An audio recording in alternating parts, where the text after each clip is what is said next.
जय माता दी दोस्तों, मैं कमला मौर्य अपने यूट्यूब चैनल पे आप सबका स्वागत करती हूँ। दोस्तों आज लेके आई हूँ माता का हवन का गीत है। कैसा लगा आप कमेंट के माध्यम से जरूर बताना। निमिया के पेड़ बड़ा भारी, हवन होई हमरे दुआरी। निमिया के पेड़ बड़ा भारी, हवन होई हमारी दुआरी। गंगा जल ससुर भरी लावे, गंगा जल ससुर भर लावे। कलसा भरे बारी बारी, हवन होई हमारी दुआरी। निमिया के पेड़ बड़ा भारी, हवन होई हमारी दुआरी।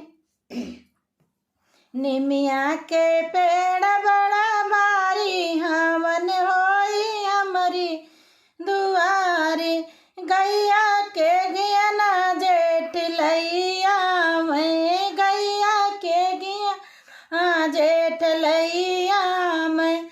हवन करे बारी बारी, हवन होई हमारी दुआरी।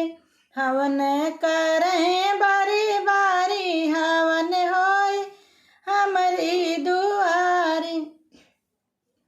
निमिया के पेड़ बड़ा भारी, हवन होई हमारी दुआरी।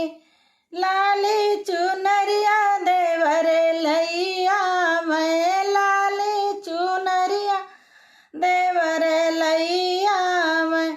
चुनरी ओढ़ा में बारी बारी, हवन होई हमारी दुआरी। चुनरी ओढ़ा में बारी बारी, हवन होई हमारी दुआरी। निमिया के पेड़ बड़ा भारी, हवन होई हमारी दुआरी। चंदन के लकड़ी सजन लैया में, चंदन के लकड़ी सजन लैया में। फुलवा चढ़ावे बारी बारी, हवन होई हमारी दुआरी। फुलवा चढ़ावे बारी बारी, हवन होई हमारी दुआरी। निमिया के पेड़ बड़ा भारी, हवन होई हमारी दुआरी। निमिया के पेड़ बड़ा भारी, हवन होई हमारी दुआरी।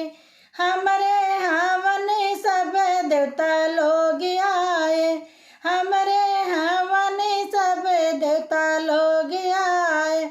स्वाहा स्वाहा गुजे धुन प्यारी, हवन होई हमारी दुआरी। स्वाहा स्वाहा गुजे धुन धारी, हवन होई हमारे दुआरे। निमिया के पेड़ बड़ा भारी, हवन होई हमारी दुआरी। सासू जेठानी ननद देवरानी, सासू जेठानी ननद देवरानी। बारी बारी आरती उतारे, हवन होई हमारी दुआरी। बारी बारी आरती उतारे, हवन होई हमारी दुआ। निमिया के पेड़ बड़ा